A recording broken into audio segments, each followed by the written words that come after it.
The community hall smelled like cheap cake and good intentions. Emma Carter had spent 3 weeks planning this party for her husband Daniel's retirement from the factory, and everything looked perfect. I just want to say a few words. Is that okay? I know nobody asked me to, but come on, it's my party. Daniel tapped his glass and smiled at the room full of coworkers, neighbors, and friends. Emma smiled back at him from across the table. 38 years old and already done with the grind. Not bad, right?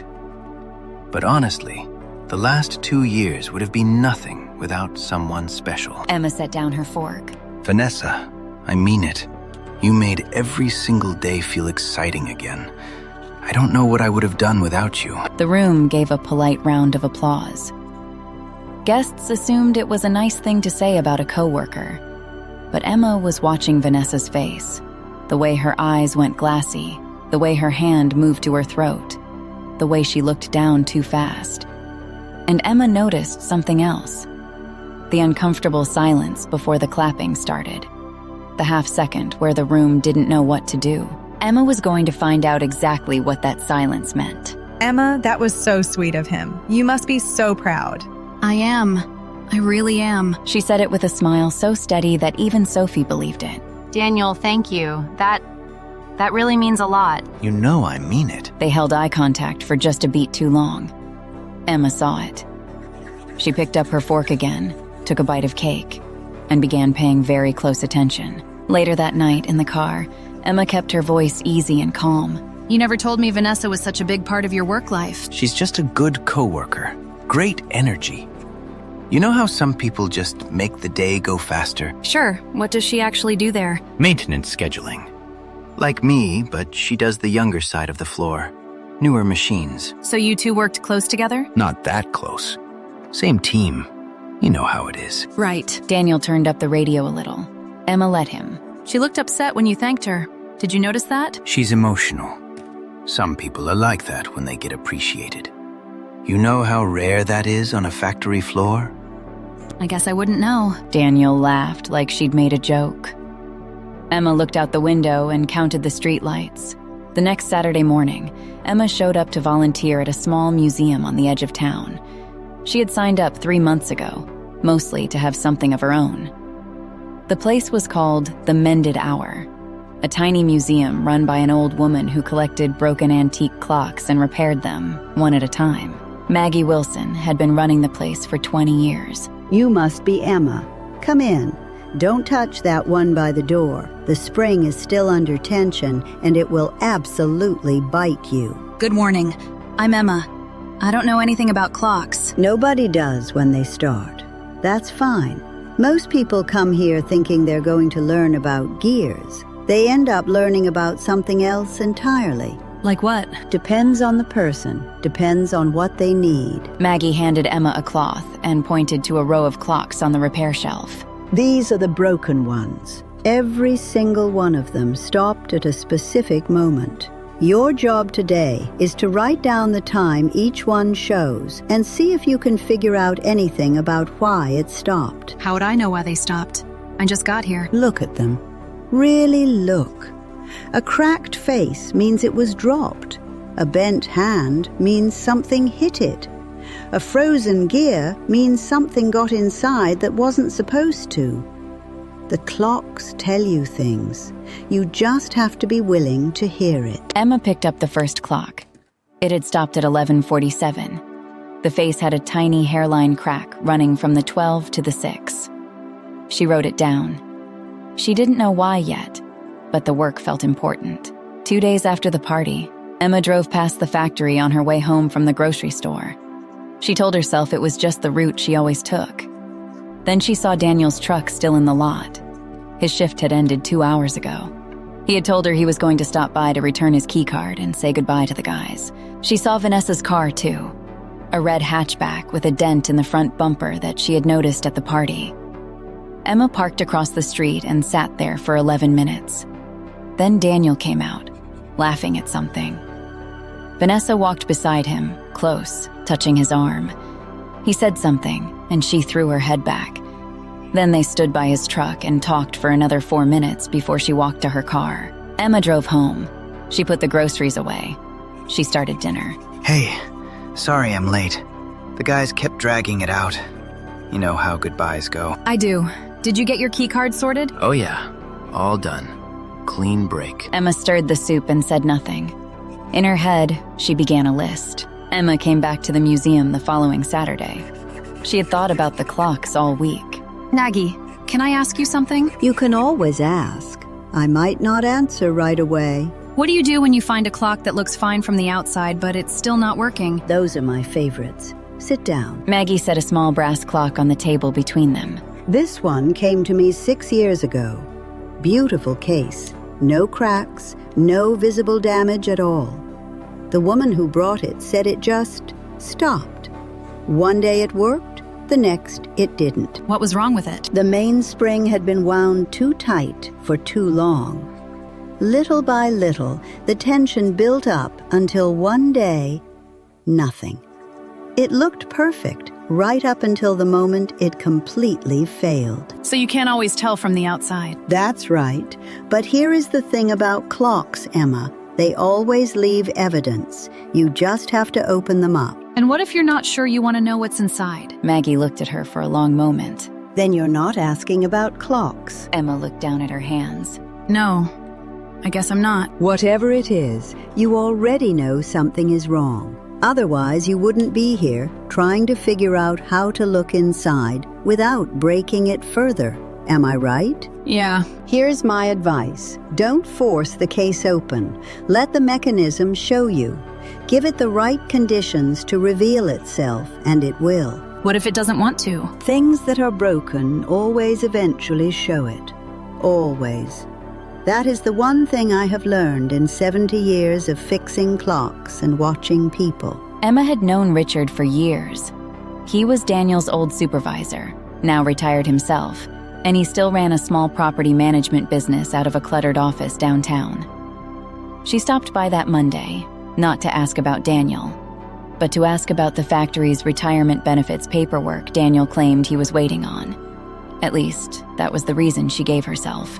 Emma, what a nice surprise. Sit down. Can I get you tea, coffee? I'm fine, thank you. I just had a quick question about the retirement package.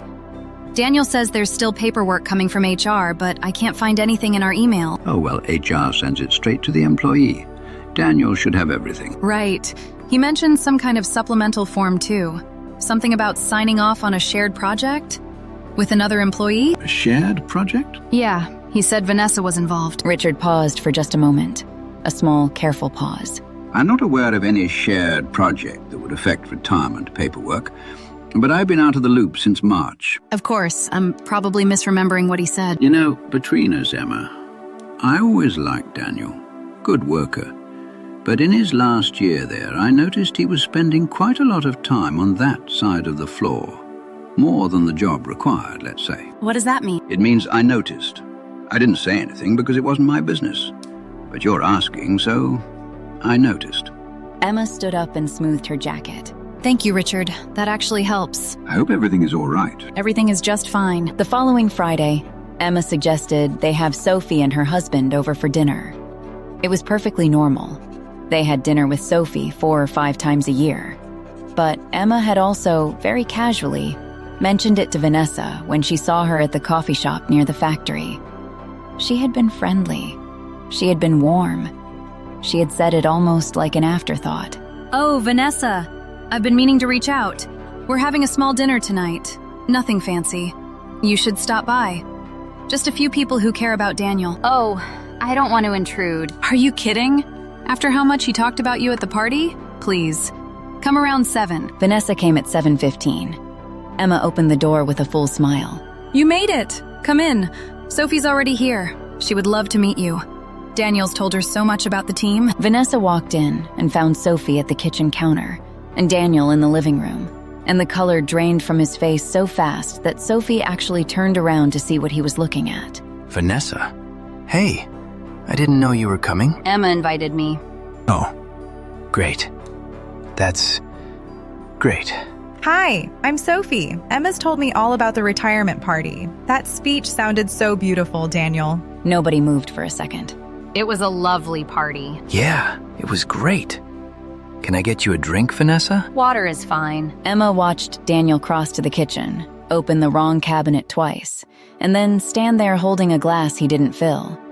She went back to the stove and stirred nothing. Sophie stayed until 10. Vanessa left at 9, with a tight hug from Emma and a handshake from Daniel that looked like it hurt both of them. When the door closed, Daniel sat down on the couch and let out a long breath. That was nice. Was it? Yeah, good food, good people. You should have told me Vanessa was coming, though. I would have, I don't know, cleaned up more. You seemed surprised. Just wasn't expecting it. She seemed a little uncomfortable. She's just like that. Shy in new settings. She didn't seem shy at the party. Different context. Emma nodded slowly, like that made perfect sense. You know, I was thinking, you've been saying you want to call your old friend Marcus. Reconnect. Maybe now that you're retired, you actually have time for that. Marcus and I had a falling out. You know that. I know, but you said you regretted it. Maybe it's time to fix it. Why are you bringing up Marcus? Because I think about second chances. And about how things break down and whether you can put them back together. Daniel looked at her. You're being very philosophical lately. I'm spending time around clocks. It does something to you. What Emma didn't know, but figured out later, was that Vanessa called Daniel the next morning. Why didn't you tell me she invited me? I walked in there completely blind. I didn't know. She didn't tell me. That is not a coincidence, Daniel. Your wife does not forget to mention things. She planned that. You're overthinking it. Emma doesn't suspect anything. She's been busy with that clock museum. She's been what? Volunteering somewhere. She talks about clocks now. It's a whole thing. And you think that's not related? Vanessa, relax. Do not tell me to relax. I walked into your house and your wife smiled at me like she already knew everything. And I had to sit through 2 hours of pasta not knowing what she knew. She doesn't know anything. Then why does she seem so calm? Daniel didn't have a good answer for that. The following Saturday, Emma arrived at the museum early. Maggie was already at her work table, carefully cleaning the inside of a long case clock with a soft brush. Maggie, I need to tell you something. I know. You don't know what I'm going to say. I know enough. Sit down. Emma sat. I think my husband has been having an affair with a woman from his job. I think it's been going on for at least a year, maybe more. And I think everybody at that party could feel it. And I haven't said a word to him. Why not? Because if I ask him right now, he'll deny it. He's good at denial. And I'll have nothing but a feeling and a bad memory and a parking lot. So what are you doing instead? I'm watching the mechanism. Like you said, I'm letting it show me. Maggie set down her brush. And is it showing you? Every time I give him a chance to tell the truth, he builds a bigger lie instead. I had him invite his old friend over, someone he said he'd hurt and wanted to make it right with. He couldn't do it. He sat there for an hour and made excuses and kept checking his phone. The lie keeps getting more expensive to maintain. That's how it works. A lie is like a wound that gets infected. The longer you wait, the worse it gets. And eventually it makes itself known no matter what. I want it to come apart on its own. I don't want to be the one who blows it up. I don't want to be the angry wife. I want the truth to walk out into the light by itself. Then keep creating the conditions for it. I am. Good. And Emma, while you're doing all of this, don't forget to also be deciding what you want your life to look like when it's over. I've been thinking about that too. Good girl.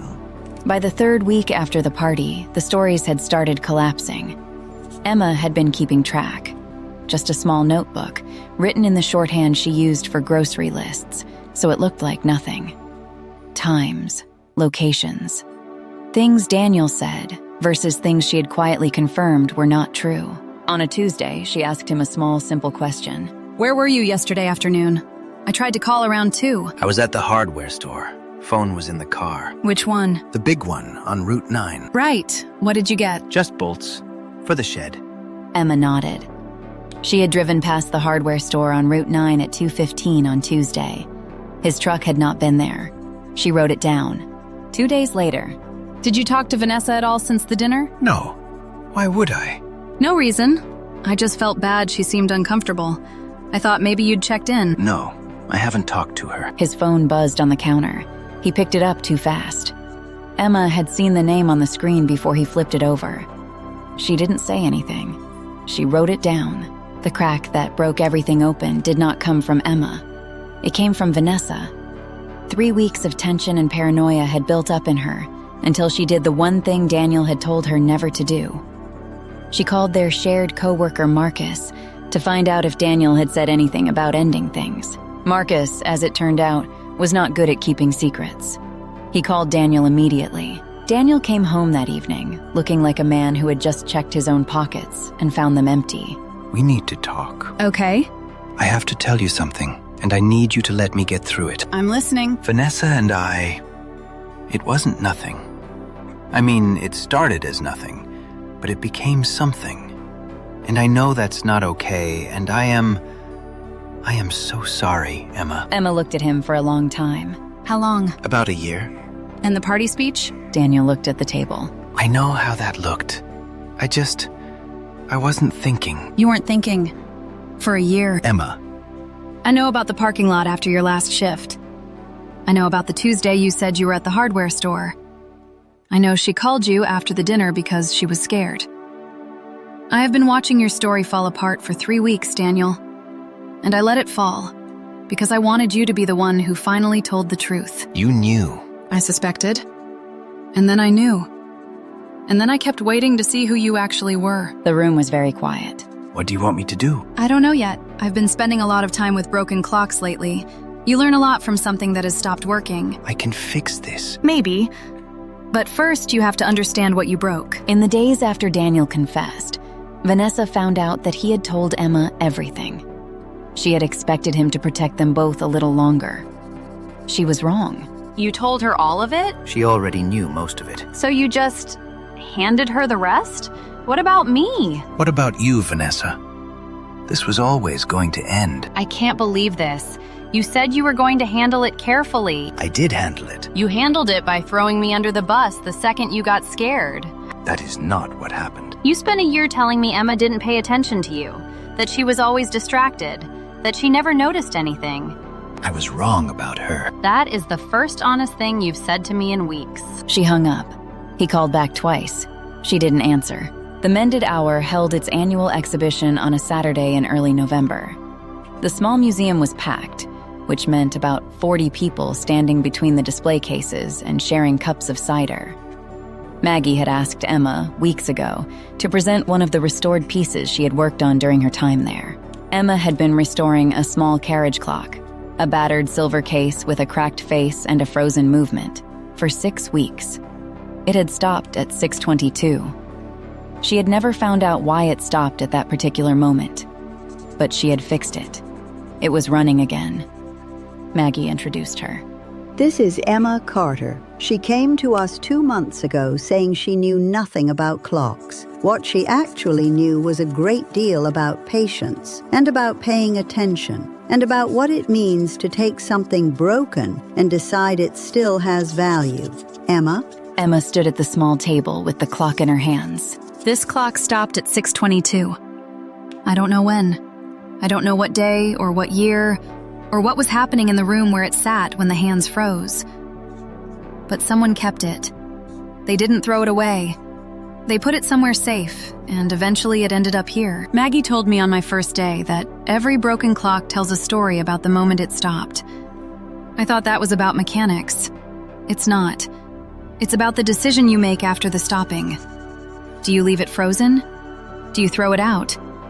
Or do you figure out what broke, fix what you can, and let it run again? I've been doing that in my own life these past few weeks, figuring out where things stopped, understanding why, and then deciding what I want to do next. I restored this clock. I don't know what my next chapter looks like yet, but I know the mechanism works. I know the hands move again, and I know I get to decide what time it is from here. The room was quiet for a moment. Then Maggie started clapping. Sophie, standing near the back, was already crying. That is the finest thing anyone has said in this museum in 20 years. And I should know. I've said most of them. Emma set the clock on the display stand. It ticked steadily. She listened to it for a moment. Then she stood up straight and smiled. Not the steady, careful smile she had worn at the party. A real one. Outside, after the crowd had thinned, Sophie caught up with Emma near the door. Okay, I need you to explain that whole speech to me because I think I understood what you were saying, but I want to make sure I understood what you were saying. Daniel had an affair with Vanessa for about a year. I knew something was wrong at that dinner. I knew it. He opened the wrong cabinet 5 times. Twice. It felt like 5. Emma, are you okay? I'm actually okay, which surprised me too. What are you going to do? We're going to counseling. We might not make it through. I don't know yet. But I stopped making decisions out of panic. I stopped letting the fear of what I'd find out keep me from finding out. That's very mature. I would have set his truck on fire. I thought about it. Maggie talked me into clocks instead. I love Maggie. Everybody should have a Maggie. Inside the museum, Maggie was winding the last clock of the evening, a tall oak piece near the front door that chimed on the hour. She looked at Emma through the window for a moment, gave a small nod, and went back to her work. The moral of this story: when something breaks, the worst thing you can do is pretend it still works. Emma spent weeks watching the truth reveal itself, not by forcing it out, but by refusing to look away from the small things that didn't add up. The wrong cabinet, the name on a phone screen, the pause before the applause.